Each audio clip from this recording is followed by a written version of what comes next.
name is Saf. You are welcome to my channel Saf Tutorial.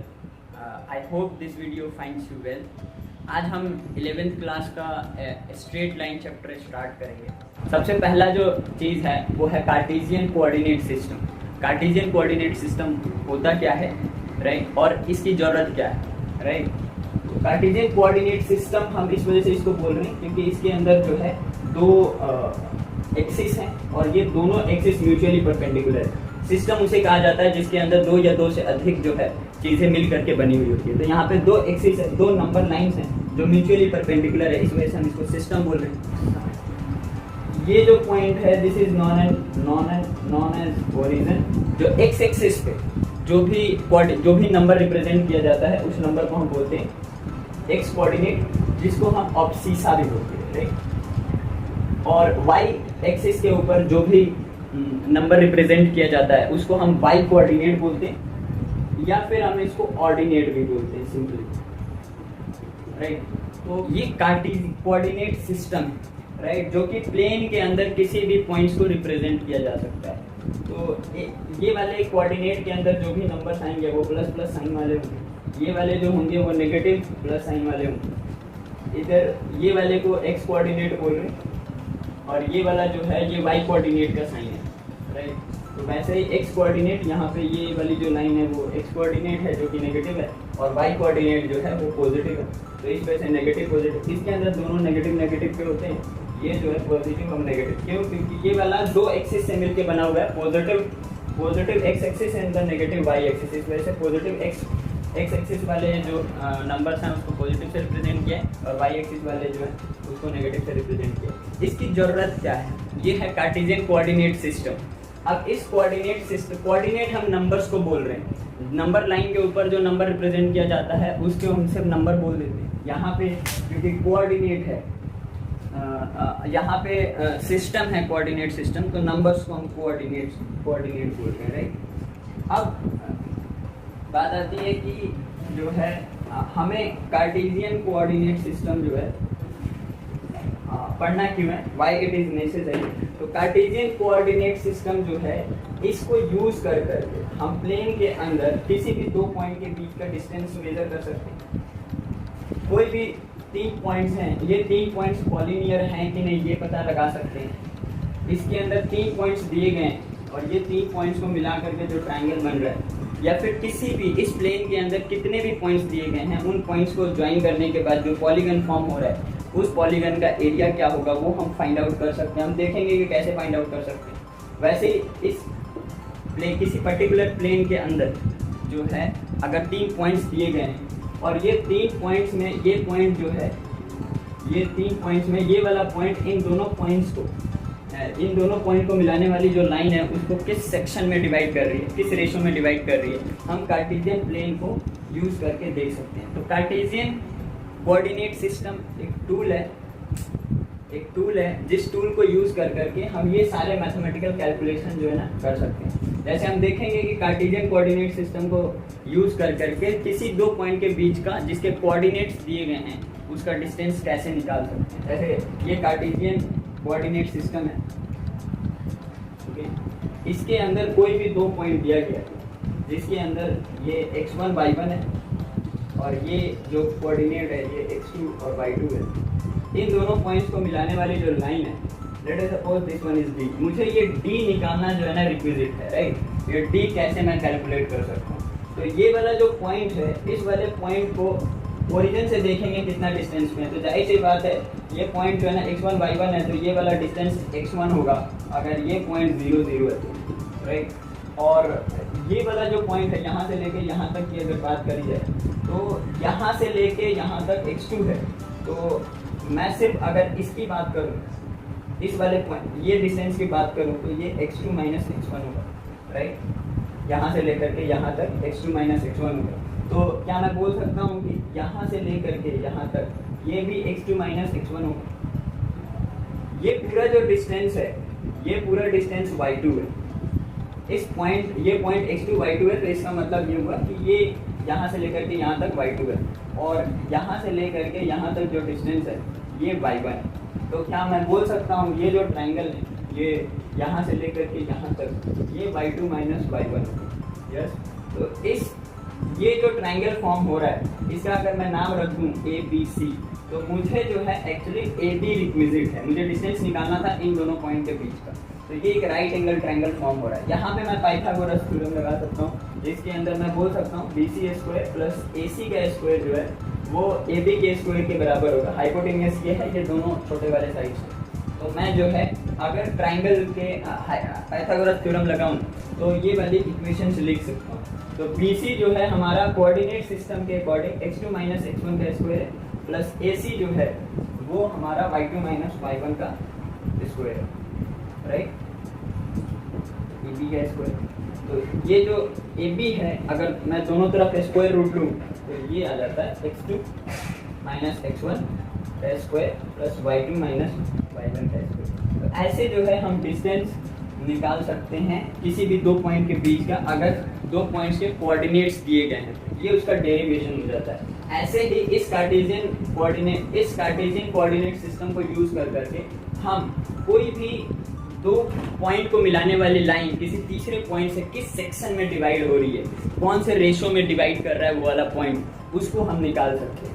जैसे अब इसके दो मतलब सेक्शन फॉर्मूला हम कैलकुलेट कर सकते हैं। असल में ये डिस्टेंस फॉर्मूला जो हमने कैलकुलेट किया है वो अगर कोई भी अब आपको दो पॉइंट्स दिए गए हैं 3, 2 एंड 2, 6, राइट, तो इनके बीच का जो डिस्टेंस है वो हम उस फॉर्मूला को यूज करके निकाल सकते हैं। ये वाला जो चीज़ है किसी को भी आप x1 और y1 लेट कर लो, तो ये वाला x1 है, ये वाला y1 है, और ये x2 है, ये y2 है। आप इसको भी कैलकुलेट कर सकते हैं क्योंकि वहाँ पे स्क्वायर का फैक्टर है, तो कोई दिक्कत नहीं होगा। आपने नेगेटिव का स्क्वायर करोगे तो भी पॉजिटिव आएगा और पॉजिटिव का स्क्वायर भी नेगेटिव आएगा, राइट। तो आपने वो वाला फॉर्मूला लगाना है x2 माइनस x1 और y2 माइनस y1, और इनका स्क्वायर करोगे, रूट लोगे, तो ये जो है इनके बीच का डिस्टेंस आपको बता देगा, राइट। तो अगर x2 माइनस x1 करूँगा तो -1 का स्क्वायर और y2 माइनस y1 करूँगा तो 4 का स्क्वायर, राइट। तो ये आपका आ जाता है 1 और 16 under root that is equal to under root 17। तो हम जो है किसी भी दो पॉइंट जिसके कोऑर्डिनेट दिए गए उसका डिस्टेंस निकाल सकते हैं ऐसे करके। ये बहुत बेसिक्स है, हम आगे जो है इसके एडवांस क्वेश्चंस को करेंगे, बट ये जो है प्री रिक्विजिट है स्ट्रेट लाइन, जो कि 10th क्लास के अंदर 9th क्लास के अंदर सीखा था, वो जो है आना चाहिए। तो इस वजह से मैं बेसिक्स पहले करा दे रहा हूँ। सेक्शन फार्मूला कहते हैं, सेक्शन फार्मूला दो टाइप का होता है। ये पहले इसको समझा देता हूँ कि ये होता क्या है। कोई भी दो पॉइंट दिया गया है, इन दोनों पॉइंट्स को मिलाने वाली जो लाइन है, यानी दो पॉइंट्स के कोऑर्डिनेट्स दिए गए हैं, let us suppose x1 y1 और दूसरा पॉइंट जो है ना x2 y2 दिया गया।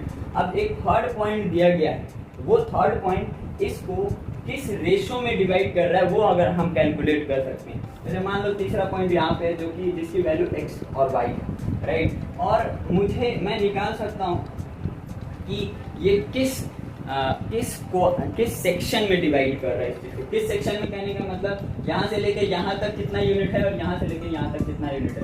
Let us suppose this one is m1 और this one is m2, right. Section इसको हम बोलते हैं internal division, right, internal division of the line joining these two points. तो ये दोनों पॉइंट्स को मिलाने वाली जो लाइन बन रही है, उस लाइन को ये जो पॉइंट है वो इंटरनली डिवाइड कर रहा है, इन दोनों के बीच में कट कर रहा है। इस वजह से हम बोल रहे हैं इसको इंटरनल डिवीजन। तो सेक्शन फॉर्मूला के दो फॉर्मूला आते हैं, एक इंटरनल डिवीजन से, दूसरा एक्सटर्नल डिवीजन से। पहले हम इंटरनल डिवीजन से जो फॉर्मूला आता है उसको डिराइव करते हैं, राइट। तो ये जो है x1 y1 है, हम इसको कैसे कर सकते हैं जरा ध्यान से देखो।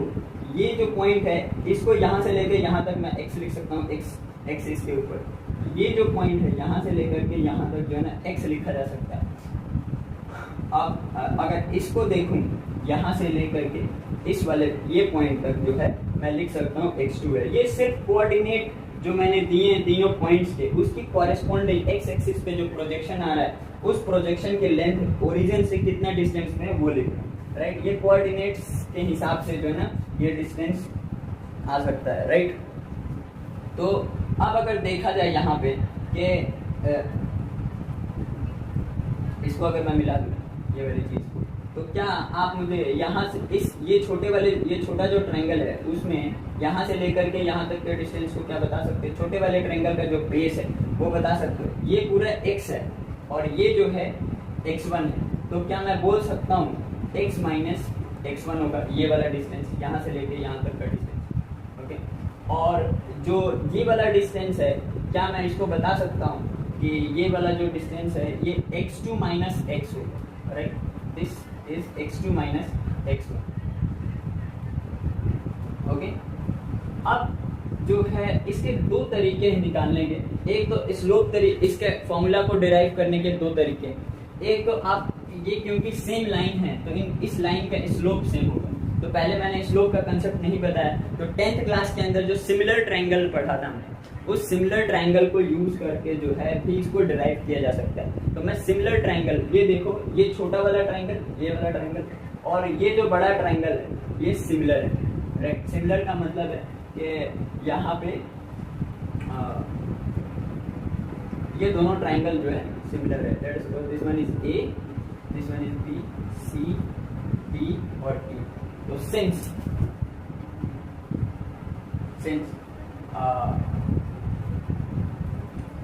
यहाँ पे अगर देखोगे तो ए बी सी जो है वो सिमिलर है triangle b d e. Similar क्यों बोल रहा हूँ? क्योंकि जानते हो कि 10th क्लास में सीखा है दो ट्रायंगल को सिमिलर बोल सकते हैं जब उनके दो एंगल्स इक्वल हो जाए, या और भी क्राइटेरिया होता है। लेकिन हम यहाँ पे देख रहे हैं कि ये 90 डिग्री का है, ये भी 90 डिग्री का है।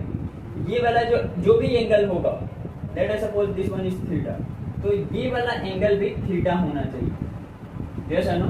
क्योंकि ये अगर मैं देखूं, इसको एक्सटेंड करूं और इसको एक्सटेंड करूं, तो ये दोनों लाइन जो है ना पैरेलल है, ये लाइन और ये वाला लाइन जो है ना पैरेलल है। तो पैरेलल में ये ट्रांसवर्सल लाइन अगर अज्यूम कर लिया जाए तो ये वाला एंगल और ये वाला एंगल कॉरेस्पॉन्डिंग एंगल है, कॉरेस्पॉन्डिंग एंगल बराबर होता है, राइट। अगर मैं दो ट्रायंगल, ये पैरेलल लाइन है, तो ये वाला एंगल और ये एंगल इक्वल होता है कॉरेस्पॉन्डिंग एंगल से, राइट। वो हम छोटी क्लासों में पढ़ चुके हैं। तो इस वजह से मैं बोल सकता हूँ ये जो ट्रायंगल है ये इस ट्रायंगल के कॉरेस्पॉन्ड सिमिलर है। तो हमें पता है कि सिमिलर ट्रायंगल जब भी दो होते हैं तो उनके कॉरेस्पॉन्डिंग पार्ट के जो रेशो होते हैं, कॉरेस्पॉन्डिंग साइड के जो रेशो होते हैं वो इक्वल होते हैं। तो क्या मैं बोल सकता हूँ कि जो m2 है अपॉन में m1 है वो इक्वल होगा ये वाली साइड अपॉन में ये वाली साइड, क्या इस चीज के इक्वल होगी x2 माइनस x1 अपॉन में ये वाला डिस्टेंस के, ये कितना था, ये वाला, ये अगर देखोगे तो ये x माइनस, हाँ यहाँ पे लिखा हुआ है मैंने, x माइनस x1, राइट। तो अगर इसको मैनिपुलेट करके सॉल्व किया जाए तो ये वो आ जाता है m2 x minus x1 is equal to m1 x2 minus x1। अब इसको सॉल्व करो, m2 x minus m2 x1 is equal to m1 x2 minus m1 x1। तो देखो जरा, m2 x इसको उधर लेके जाओ plus m1 x1 is equal to, अगर मैं इसको इधर लेके आऊं तो वो लिख सकता हूं मैं m1 x2 plus m2 x1। नहीं, यहाँ पे कुछ गलत हुआ है, ये जो है x2 minus, sorry this one is x2 minus x, this one is x2 minus x, sorry. तो x2 माइनस x लिखूंगा यहाँ पे, x2 माइनस x। तो अगर मैं इसको मैनिपुलेट करूँगा तो यहाँ से m2 माइनस x है, ठीक है।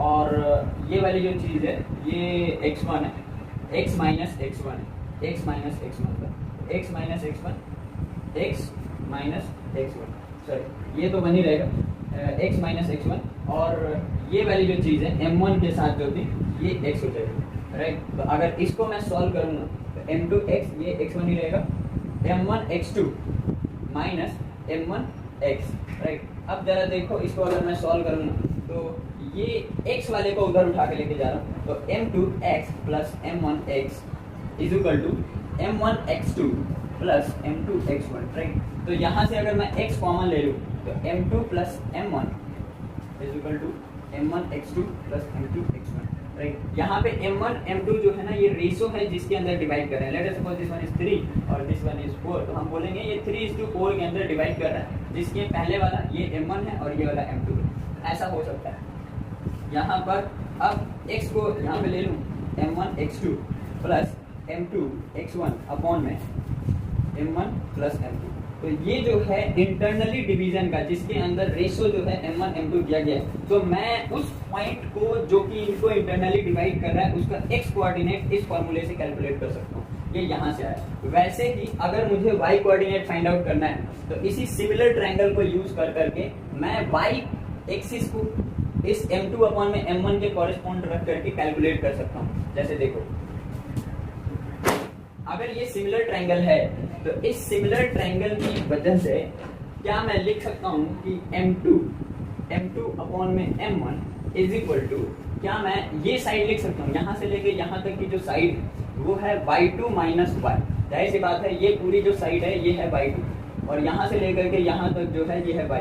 तो ये जो साइड होगी यहाँ से लेके यहाँ तक ये y2 माइनस y1 होगी। तो इस ट्रायंगल की अगर बात करूँ तो इसके अंदर ये वाले ट्रायंगल को कि इस साइड को मैं लिख सकता हूँ y2 minus y, right, upon में ये वाला साइड, क्योंकि कॉरेस्पॉन्डिंग साइड्स जो है ना इक्वल होते हैं। तो ये साइड जो है ना मैं लिख सकता हूँ y, यहाँ से लेकर के यहाँ तक की जो साइड है ये y माइनस y1 लिख सकता हूँ, राइट।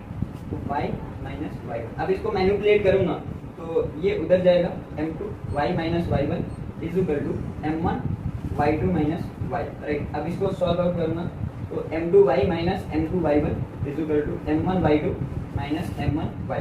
y वाले को एक तरफ करूँगा, ये वाला y कोऑर्डिनेट है क्योंकि मुझे y कोऑर्डिनेट्स निकालना है। तो m2 y plus m1 y is equal to m1 y2 plus m2 y1, right. यहाँ से y कॉमन लूँगा, m1 plus m2 is equal to m1 y2 plus m2 y1 upon में m1 प्लस m2, राइट। तो ये वाला actually मैं यहाँ से हटाऊंगा तो इधर लेके जाऊंगा, राइट। ये वाला हटा करके मैं इधर लिख सकता हूँ। तो मैं इस लाइन के ये जो दो पॉइंट है, इन दोनों पॉइंट्स को मिलाने वाली जो लाइन थी, उस लाइन को डिवाइड करने वाला ये पॉइंट के कोऑर्डिनेट्स जो है मैं लिख सकता हूँ कार्टेशियन कोऑर्डिनेट सिस्टम को यूज करके, अगर उन तीनों पॉइंट्स के कोऑर्डिनेट्स दिए गए हैं तो, राइट। अब इसी को एक्सटर्नली अगर कोई पॉइंट डिवाइड कर रहा है तो वो एक्सटर्नल पॉइंट कैसे कैलकुलेट किया जा सकता है, राइट। अब बात आती है कि स्लोप ऑफ लाइन का, right. What is slope of line, right. ये जो है स्लोप ऑफ लाइन क्या होगा, तो ये लाइन है, स्लोप का मतलब होता है, स्लोप ऑफ लाइन इसका मतलब होता है, ये बताता है आपको कि ये एक्स एक्सिस, इसका सिग्निफिकेंस क्या होता है, स्लोप ऑफ लाइन का फिजिकल सिग्निफिकेंस क्या है। फिजिकल सिग्निफिकेंस है कि ये एक्स पॉजिटिव एक्स एक्सिस से कितना इंक्लाइंड है, कितना डिग्री इंक्लाइंड है। तो it's physical significance is that how much it is inclined with positive x axis। Positive x axis से कितना ज्यादा उठा हुआ है वो स्लोप बता रहा होता है। तो इसका फिजिकल सिग्निफिकेंस तो ये है, जैसे ये वाला का स्लोप यहाँ से ये थीटा डिग्री है, मान लो कि 30 डिग्री है, और यहाँ से एक स्लोप है, यहाँ से एक दूसरी लाइन है जिसका जो कि x एक्सिस से जो है 60 डिग्री इंक्लाइंड है। तो मैं बोलूंगा कि ये वाले लाइन का स्लोप ज्यादा है इस वाले लाइन के कंपेयर में। तो फिजिकल सिग्निफिकेंस तो ये है। स्लोप की वैल्यू कितनी होती है वो मैं बताऊंगा, मैथमेटिकली जब डिफाइन करूंगा तो पता चल जाएगा। लेकिन फिजिकल सिग्निफिकेंस यही है कि स्लोप कितना है किसी का वो बता रहा होता है कि वो पॉजिटिव एक्स एक्सिस से कितना इंक्लाइंड है, राइट। तो और मैथमेटिकल जो डेफिनेशन है इसका वो क्या है, ये कहता है कि tangent of angle of inclination of that line with positive x axis। कहने का मतलब ये है कि जो ये टेंजेंट कुछ नहीं है, tan of that angle. Let us suppose अगर थीटा है तो tan थीटा। तो कहने का मतलब ये अगर मान लो लाइन, तो ये लाइन अगर x एक्सिस से थीटा डिग्री इंक्लाइंड है, पॉजिटिव x डायरेक्शन से थीटा डिग्री इंक्लाइंड है, तो मैं बोलूंगा कि इस लाइन का जो स्लोप को हम जनरली m से डिनोट करते हैं, is equal to tan of theta होगा। अगर मान लो ये 30 डिग्री है तो मैं बोलूंगा कि जो इसका स्लोप है वो tan 30 डिग्री होगा, जिसकी वैल्यू जो है वो 1/√3 होगी। अगर मैं बोलूंगा कि ये 45 डिग्री है, तो मैं बोलूंगा कि इस वाले का जो स्लोप है, ये जो लाइन है, इसका जो स्लोप है वो tan of 45 degree that is 1 है, स्लोप 1 होगी।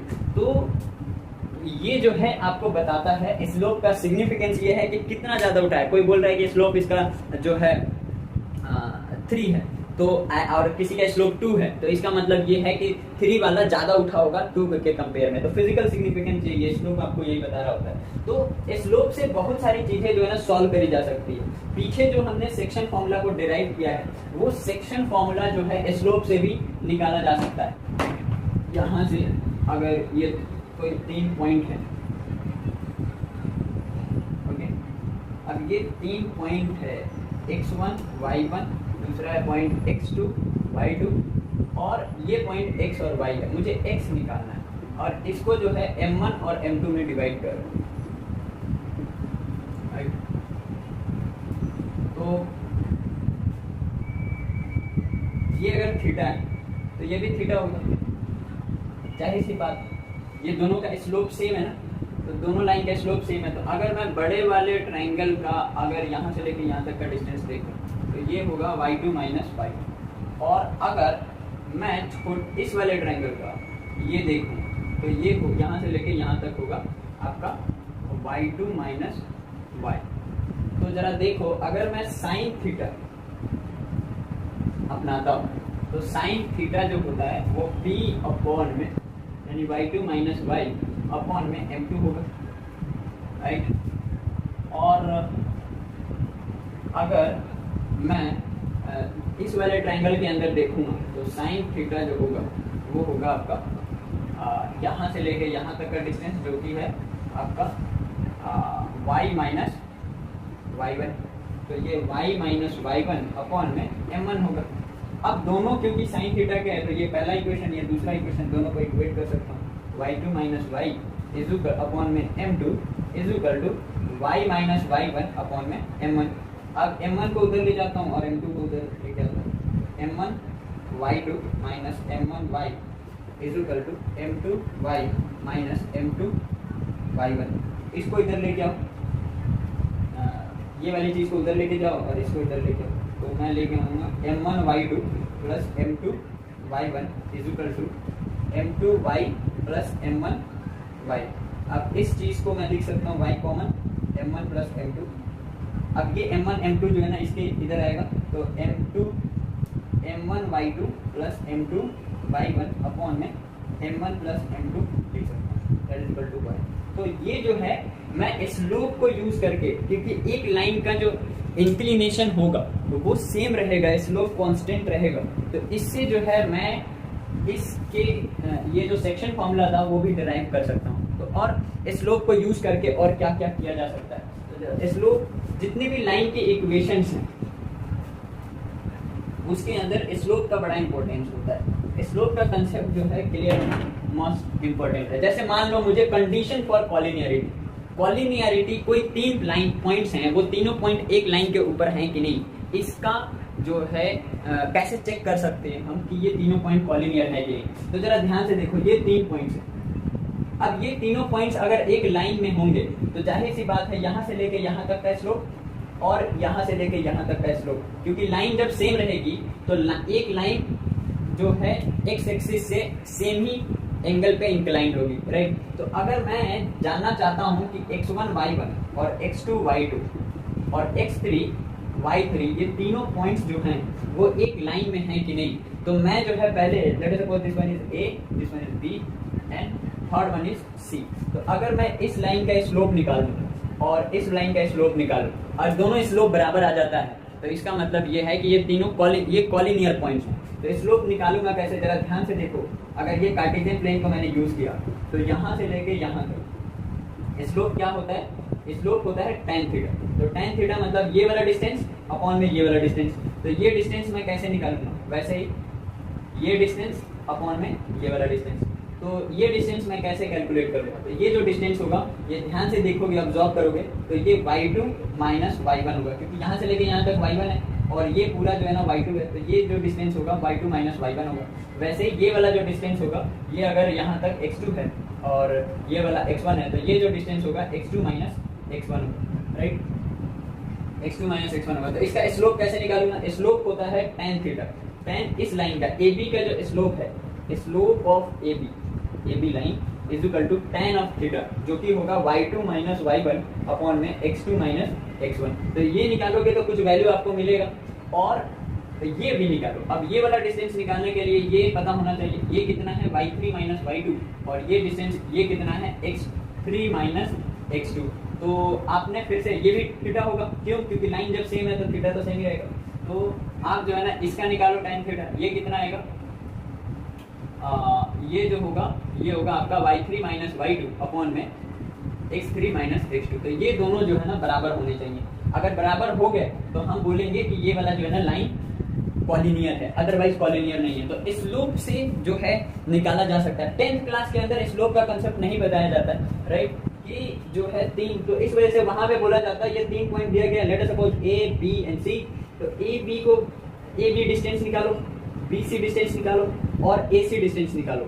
ये दोनों को ऐड करो और देखो अगर AC के बराबर हो गया है तो ये क्या होगा? कॉलिनियर होगा, अदरवाइज कॉलिनियर नहीं होगा। और भी तरीके होते हैं इसको निकालने के। पहले जो है ना यहाँ पे देखते हैं, 2 चीज समराइज करते हैं कि हमने जो है कॉलिनियरिटी कैसे चेक कर सकते हैं। तो कॉलिनियरिटी चेक करने का 3 तरीका होता है नहीं। एक तो है कि स्लोप वाला जो मैंने बता दिया, स्लोप सेम आएगा लाइन का, जो 2 लाइंस फॉर्म हो रहे हैं, ठीक है, तीनों पॉइंट्स को मिला करके। और अगर तो दूसरा होता है कि आप क्या करो, ये 3 पॉइंट्स हैं A, B, C, ये दोनों, इसका डिस्टेंस निकालो, इसका डिस्टेंस निकालो और AC निकालो। अगर AB plus BC plus AC आ गया, सॉरी इक्वल टू AC आ गया, तो आप बोलो कि ये कॉलिनियर पॉइंट है। क्यों? क्योंकि अगर मान लो कॉलिनियर नहीं होंगे तो कहीं इधर होंगे, तो ये जो ट्रायंगल हो, ये ट्रायंगल बनेगा ABC, ये ट्रायंगल बनेगा, तो ये डिस्टेंस और ये डिस्टेंस ऐड करोगे तो जाहिर सी बात है, ट्रायंगल का नियम है कि ट्रायंगल तभी फॉर्म हो सकता है जब 2 साइड का सम जो है तीसरे साइड से बड़ा होगा। तो जाहिर सी बात है या तो कॉलिनियर होंगे 3 पॉइंट्स, या फिर वो जो है ना ट्रायंगल फॉर्म करेंगे। तो ट्रायंगल में कभी भी 2 का सम तीसरे के बराबर नहीं आ सकता। तो यानी कि अगर 2 का सम तीसरे के बराबर आ रहा है तो जाहिर सी बात है वो तीनों पॉइंट्स जो हैं कॉलिनियर होंगे, राइट। तो एक तो ये है। दूसरा, पहला ये स्लोप बता दिया मैंने कि दोनों के स्लोप को सेम कर दो, ओके। और अगर मान लो आपने एक ट्रायंगल का एरिया, ट्रायंगल का भी एरिया होता है ना कोऑर्डिनेट सिस्टम के अंदर, जैसे 1/2 हमने 10th क्लास के अंदर सीखा था, x1 y2 minus y1 y3 और plus x2 y3 minus y2 और x3 y2 y3 minus y1 sorry and y1 minus y2, right. तो ये जो है 2 3 3 1 1 2। तो अगर इसका एरिया आपने फाइंड आउट किया और अगर ये 0 आ गया, जाहिर सी बात है जब ट्रायंगल बना ही नहीं है, एक लाइन है, ट्रायंगल बना नहीं है, तो लाइन का एरिया कितना होगा? लाइन का एरिया 0 ही होगा ना। इस वजह से अगर इसको 0 आपने प्रूफ कर दिया ट्रायंगल के एरिया को, तो आपका जो आंसर आएगा, जो वो तीनों पॉइंट्स होंगे वो कॉलिनियर होंगे, राइट। ये चीज है। जैसे देखो अगर मैं 3 पॉइंट ले रहा हूँ, जैसे 1 1 ले रहा हूँ, 0 0 ले रहा हूँ और 2 2 ले रहा हूँ, मुझे पता है कि ये जो है ना y इक्वल टू x का, x लाइन के ऊपर ये कोई लाइन है, y इक्वल टू x, उस लाइन का कोई पॉइंट होगा, यानी एक पॉइंट 0 0 होगा, ये 1 1 होगा, ये 2 2। तो मुझे इतना पता है कि ये तीनों लाइन पे लाइक करता है। मैंने सिर्फ इजी वाले पॉइंट्स लिए ताकि जो है ना मैं ये सारी चीजें जो बताया उसको प्रूफ कर सकूँ। तो जैसे मान लो स्लोप मुझे निकालना है, तो स्लोप निकालने के लिए ये तीनों पॉइंट्स देखो जरा, ये 0 0 पॉइंट है, 1 1 पॉइंट है नहीं, और ये वाला जो पॉइंट है ये 2 2 पॉइंट है। तो यहाँ से लेके यहाँ तक स्लोप और यहाँ से लेके यहाँ तक स्लोप। स्लोप निकालने के लिए आप ये वाला थीटा लोगे, तो ये डिस्टेंस कितना है और ये डिस्टेंस कितना है, तो ये वाला डिस्टेंस 2 है, ये वाला डिस्टेंस भी 2 है। तो अगर देखोगे tan थीटा बड़े वाले ट्रायंगल के अंदर, तो बड़े वाले ट्रायंगल के अंदर जो tan थीटा आएगा वो 2/2 दैट इज 1, यानी स्लोप जो है 1 आया इसका। और यहाँ पे अगर देखोगे इस लाइन का, ये वाले लाइन का अगर स्लोप देखोगे, तो ये वाली चीज भी थीटा है, मान लो कुछ भी है, थीटा मुझे नहीं पता, लेकिन अब वो मैं लेके चल रहा हूँ tan थीटा 1, तो ये कितना आ रहा है ये आ रहा है तुम्हारा यहाँ से लेके यहाँ तक डिस्टेंस तुम्हारा 1 होगा, क्योंकि ये पूरा 2 है और यहाँ से लेके यहाँ तक 1 है, तो ये 1 होगा। तो 1 में ये वाला डिस्टेंस भी तुम्हारा 1 होगा, क्यों? क्योंकि यहाँ से लेके यहाँ तक तुम्हारा 1 है और ये पूरा 2 है, तो जाहिर सी बात है वो 1 होगा। तो 1/1 दैट इज 1। अब दोनों का स्लोप देखो सेम आ रहा है 1 1, तो इसका मतलब ये तीनों पॉइंट्स लाइन पे लाई करते हैं। तो 1 1 2 2। अगर इसका जो है 0 0 पॉइंट है, 1 1 पॉइंट है और दूसरा जो है 2 2 पॉइंट है, तो ये 3 पॉइंट्स हैं। अब इसका जो है ना मुझे क्या निकालना है, एरिया ऑफ द ट्राइंगल निकालना है। तो हाफ x1, अगर मान लो ये x1 y1 है, ये x2 y2 है, ये x3 y3 है, राइट। तो अगर मैं जो है क्या कर यहाँ से x1 y2 x1 y2 minus y3 plus x2 y3 minus y1 plus x3, इसको मैं प्रूफ भी कराऊंगा कि ये ट्राइंगल का ये फॉर्मूला ये ऐसे आ जाता है कार्टेशियन कोऑर्डिनेट सिस्टम को यूज करके। ये y1 माइनस y2 होगा। अब यहाँ पे अगर सारे वैल्यूज को पुट करूंगा तो जाहिर सी बात है ये x1 जो है ना 0 है, तो जाहिर सी बात है ये पूरा 0 टर्म हो जाएगा, और x2 जो है ये 1 है, तो 1 लिखा, y3 माइनस y1, तो y3 माइनस y1, y3 है 2 और y1 जो है वो है तुम्हारा 0, यानी 2 माइनस 0 प्लस x3 जो है वो है 2 और y1 जो है वो है तुम्हारा y1 जो है वो है 0, तो 0 माइनस y2 कितना है 1 है, तो 1 आ गया। तो यहाँ से अगर इसको सॉल्व करूँ ना, जरा देखो ध्यान से, 0 प्लस 2 प्लस माइनस ये 2 से 2 आ जाएगा, तो ये 0 हो जाएगा, यानी कि 1/2 multiply by 0 that is equal to 0। यानी कि ये जो लाइन है, ये जो 3 पॉइंट्स है, इनका अगर मैंने ट्राइंगल का इन तीनों पॉइंट्स को यूज करके जो ट्राइंगल बना होगा इमेजिन किया, तो जाहिर सी बात है वो अगर कॉलिनियर होगा तो ट्राइंगल नहीं बना होगा, ट्राइंगल नहीं बना होगा तो वो एक लाइन होगा, और लाइन का एरिया अगर मैं निकालूंगा तो वो 0 ही आना है, राइट।